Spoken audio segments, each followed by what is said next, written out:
You're listening to English with Monty, the podcast about the English language. Talking about how you can be fluent in English, Part 2.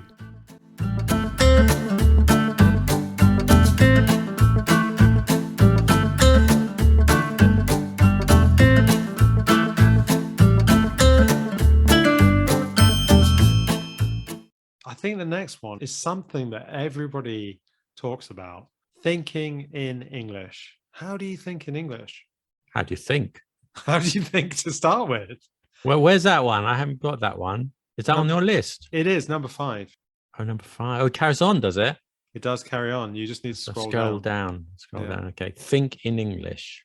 I'm not sure about this. I think in the beginning, inevitably, you're going to do some translation. You're going to translate. This is what makes me laugh. People say, don't translate in your head. Well, where else are you going to translate? On your feet, on your knees? It's inevitable. That happens less often when you get a lot of practice in. It's a normal process.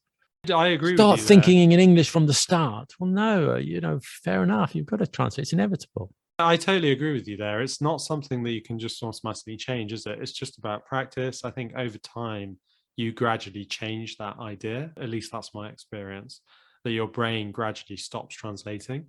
I think you've got to get to a reasonable level, haven't you, in order to do that? Yeah, it's just such an easy thing to say. You must think in English. Don't think in your own language. It's such an easy, it's a cop-out, if you know that expression. It's just when you can't think of any other, numbers to put on your list of things to improve your language, you say that. Think in the language. It's not that easy, and there's nothing wrong with it in the beginning. And it just happens naturally. One day you start thinking in the target language. Absolutely. So don't focus on that one too much. Yeah, it will happen at some point, especially if you're speaking it enough. It's really about speaking it enough, isn't it, really? If you're using your own language a lot during the day and then you're just using English for maybe 5 minutes or so, I think naturally you're going to think in your own language, aren't you? Whereas if you're speaking mostly English throughout the day, only an hour or so in your own language, or even less than that, then you're going to start thinking in the language, aren't you? Sure. So talk to yourself. This is something that I've seen you doing. Well, strangely, that one actually I kind of agree with as well. A lot of these tips I'm not convinced by, but actually it's quite useful, isn't it? I don't know how the mind works, how the brain works exactly. The actual process of getting the words out and saying the sentences, it doesn't matter if there's somebody there or not, actually saying sentences, using your mind and converting what you have into your mind to speech, that actually works, yeah. So I'm a bit confused here, because how is that different to exercising your muscles in the mirror? Similar, right? I thought exercise muscles is just about the sounds. Okay, so you're more about the whole word rather than the sound. The whole phrase, not a word. Phrase. Sentences, phrases, talking. That's more useful than just going, oh. If, for example, you want to ask where is the station, and you've never used that phrase before, then the first time, if you're on the street and you're lost, you think in your own language, okay, where is it? And then you say it. And but if you've said it many times on your own, where is the station? Where is the station? Then they'll come out automatically. It stands to reason. It's common sense. Yeah. Of course. Yeah. If you've used the phrase many times, it doesn't matter if you're talking to yourself or talking to somebody else, then it's going to be much easier when you have to use the phrase in anger. Indeed. And also, this probably comes on to the next point is, well, there isn't a point on this one, but use technology less in that case, because where you say, where's the station? Most people are going to look on Google, aren't they? But I think there is a thing, particularly with language learning and connecting with people, where try not to use Google and just ask people. Well, if your train's leaving in 10 minutes, then maybe not. But yeah, I get the point. Yes, it's true. Always make excuses to have an interaction. Find a way to have an interaction. If you're a shy person, I think that's a way of making you a bit less shy as well. Obviously at the beginning, it's going to be difficult for you, but persevere, even if it's just small phrases.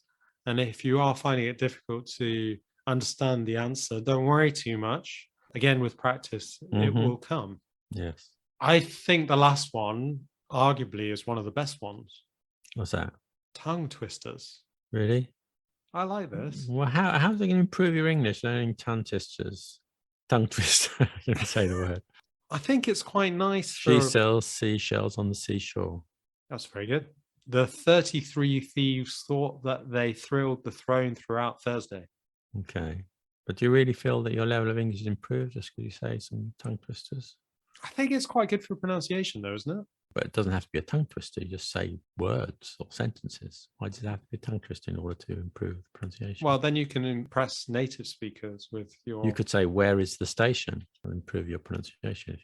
But you could also impress native speakers, your amazing ability to say a tongue twister, because most native speakers can't do them themselves. I think that, you know, when there's a sort of a pause at the dinner party, we've run out of conversation.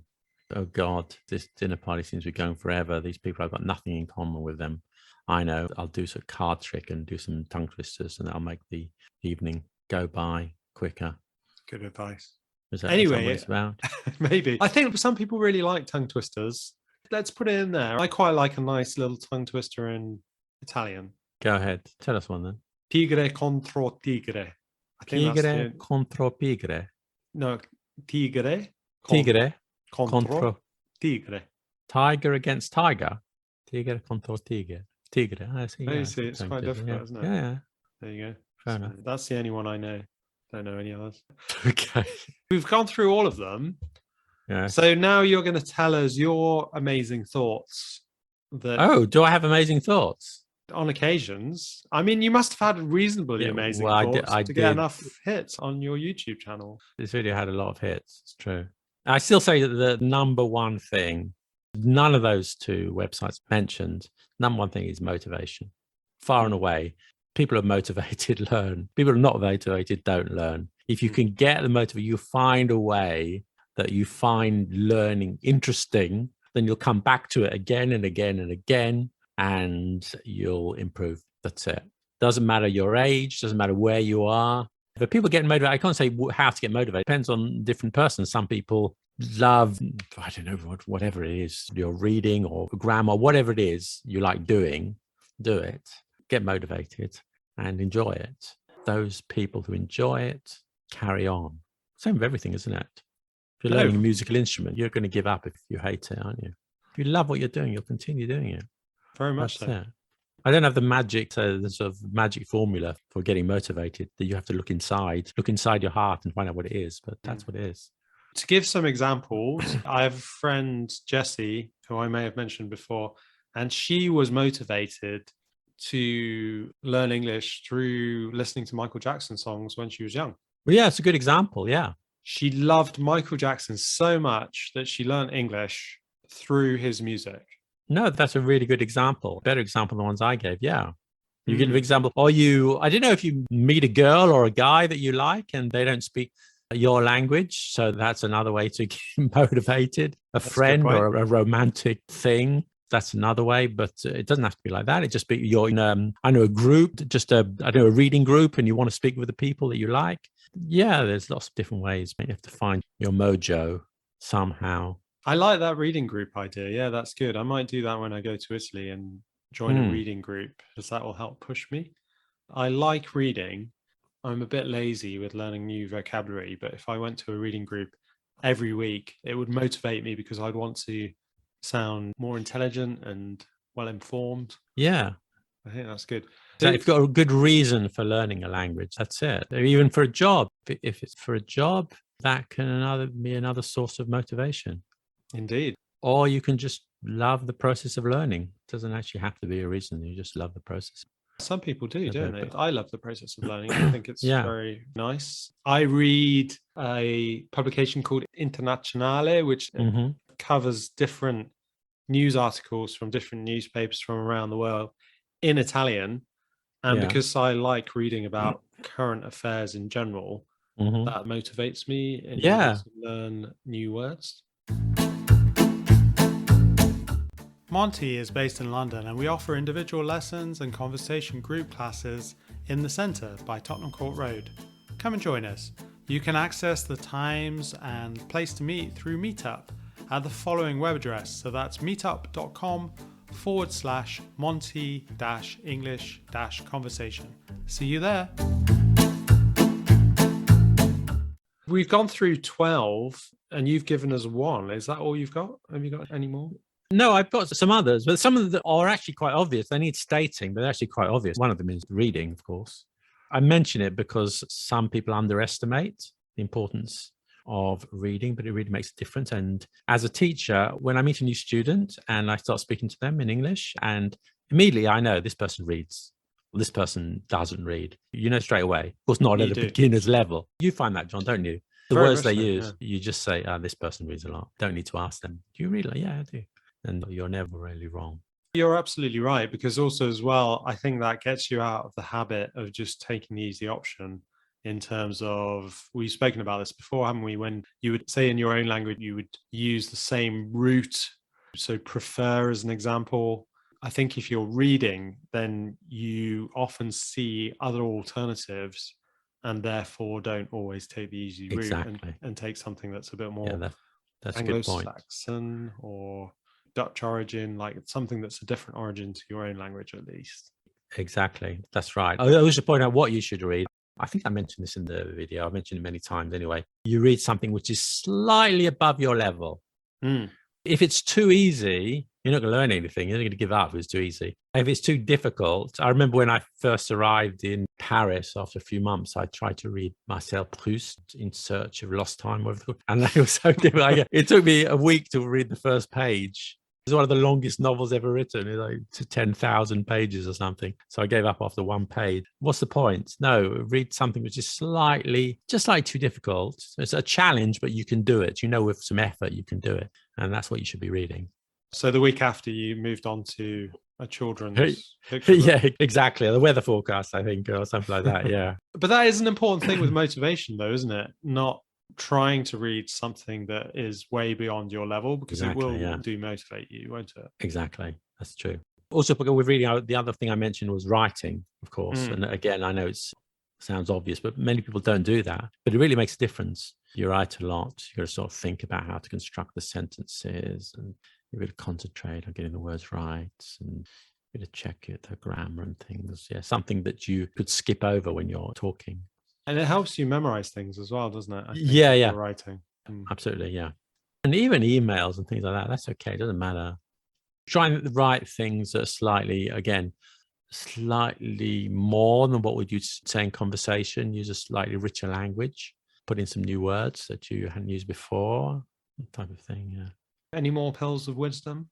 Again, the obvious ones, I'm just restating the obvious, but you already mentioned listening. Maybe we won't go over that again. And of course, speaking, that's obvious, but we've already mentioned that. It doesn't matter if you make mistakes, just talk a lot, have good conversations. I put in one or two like strange ones, like use a dictionary. I like look up new words that you don't know.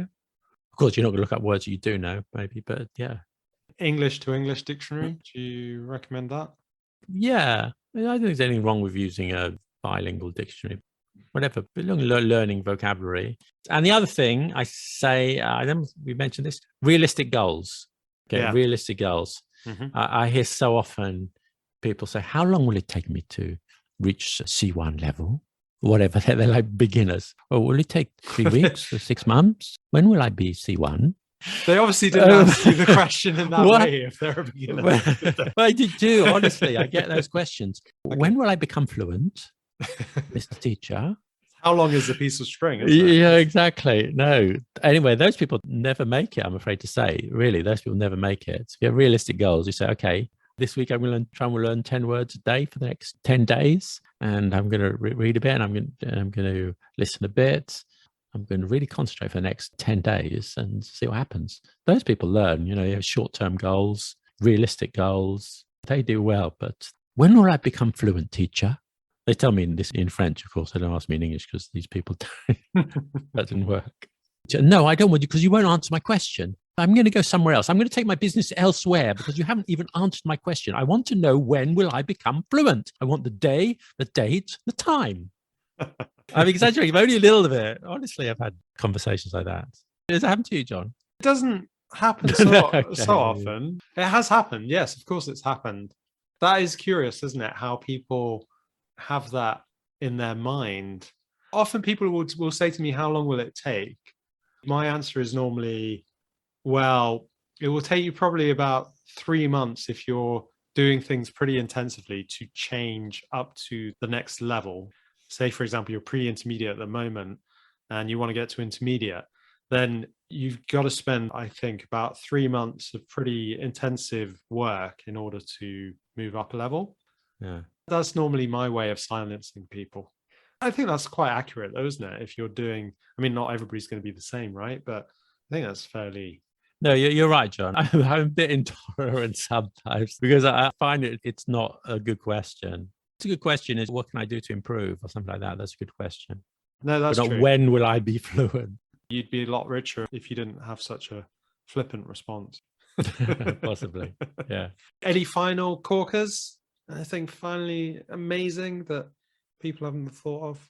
I don't know. I think I mentioned in another video, which is quite good. I like it, is memorizing a bit of text, like a song or a poem or a little bit of prose.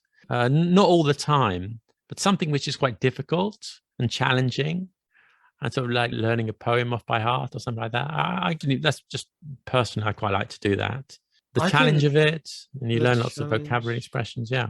I know a few phrases in dialect in Italian. The Italians love it when I tell them. Also, because it's in dialect, unless they're from that particular area, they have no idea what it means. And it's always a good talking point. I think so. It's a good idea. I was going to say, learn a few lines of Shakespeare, for example. Not quite the same as a dialect, but again, it brings that into something in conversation, but just not, obviously not whole of Hamlet, whatever. Just a few lines. And yeah, it shows you what things will be like when you've mastered the language as well. You'll speak like Shakespeare. Yeah, maybe that's not a good example. But yeah. No, it is a good thing to memorize those, as you say, just a few lines.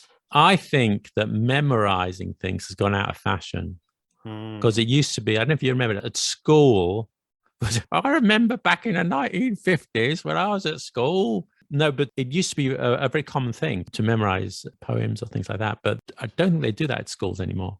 It's fallen out of fashion, memorizing, but I think it is underrated. Well, I didn't realize you were that old. You went to school in the 1950s. 1850s, John. You look good for your age. Yeah, thank you. It's impressive. No, you're right. Memorizing, and think about memory techniques. I think memory techniques are good, but I think you're right. Memorizing has gone out of fashion. I think a lot of that has got to do with our fast-paced lives, the fact that we want things immediately and we don't always have good attention spans because of things like Instagram and Facebook and that kind of stuff, isn't it? I had a student that came to my class, a French student, who had no memory at all for things. And she didn't like reading at all. And I said to her, well, that's fine. You don't have to like reading, but honestly, it really helps with your memory if you do read things. Yeah, yeah. And she thought it was an incredible revelation. Okay. That's interesting. She was 20 years old, but she thought it was an unbelievable thing. I think it actually registered and she was like, oh, wow, maybe I should. I wasn't insisting that she read. I just said to her, well, it's a good way of remembering things. The brain is a muscle. So you go to the gym for your body. So yeah, you need to go to the mind gym as well. You do. That's true. Absolutely. Yeah. Keep your mind active. Yeah, that's why your mind's very fit and your body. Well, I mean, learning a language is one good way to exercise your mind, isn't it? But you do reassure me that when you're about 20, you did go to the proper gym, right? I did used to go to the gym. I think it's a story for another time. But yeah, I don't go very often these days. No. Too busy listening to your podcast. Indeed. Your mind is still very active. You're expanding your mind by listening to my podcast. Exactly. And how can listeners expand their mind with what you have on offer? Huh? Oh, sorry. I thought to lead in really creatively then, and you just didn't understand what I was saying. I thought you were suggesting hallucinogenic drugs for a moment when you expand your mind. Also, apparently they're good. I think that everybody listening and all their friends and all the relatives should watch my YouTube channel, Let Them Talk TV. And John, surprisingly, is a regular guest. So you can see him in the flesh. Yeah. Yeah. Not that regular. Not too regular. Not often enough. Only in the best often ones. enough. But now I'm all washed up. I'm not sure he wants to be on my videos anymore. I don't know, but we do have an amazing video that's coming out, or you have an amazing video that's coming out. No, you can't. No, John, stop. Well, okay. Stop. Don't mention that. All right. That's top secret. All I can say is that John and I have collaborated on a video coming out soon. We've filmed it in London. Can't say more than that. Have you given me some hush money or not? No, but I have friends and we know where you live. So be careful what you say. Excellent. So look, for listeners, hush money is money to give somebody to make sure they're silent.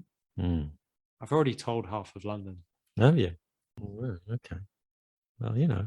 What's happening with there's got to be an podcast? element of surprise. There's got to be an element of surprise. Otherwise, Good point. Good no point. one's going to tune in. What about your podcast? I will return to that. I do have a podcast called Zeitgeist Banana. And honestly, John, I'm so busy. I do run a school here in Paris. I make videos. I have a lot of other commitments. And something had to give. I had to save a bit of time somewhere. Sure. So I love making the podcast. And John was a regular guest. And I hope to return to it soon.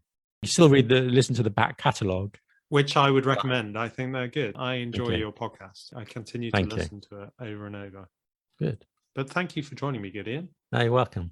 Hopefully that means that everybody has some good ideas about how to become more fluent. You've been listening to English with Monty.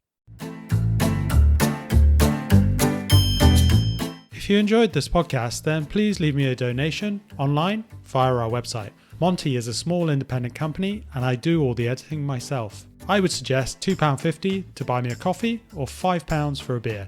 montyenglish.co.uk. Then just click on the podcast button at the top. You can donate here. Thank you. I appreciate it.